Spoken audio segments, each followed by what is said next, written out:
Hey everyone, it's Dr. D, and it's a beautiful day, a great day to pick up a book. And guess what I'm reading?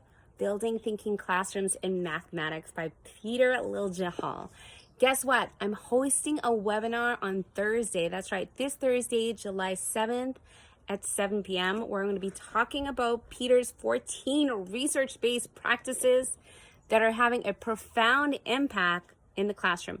In fact, so many math teachers are talking about this book, I figured why not join the conversation and add some additional insights. So if you've read the book and you want to come join us, talk about what you're doing in the classroom, or maybe you're just curious about all the buzz, come and join us.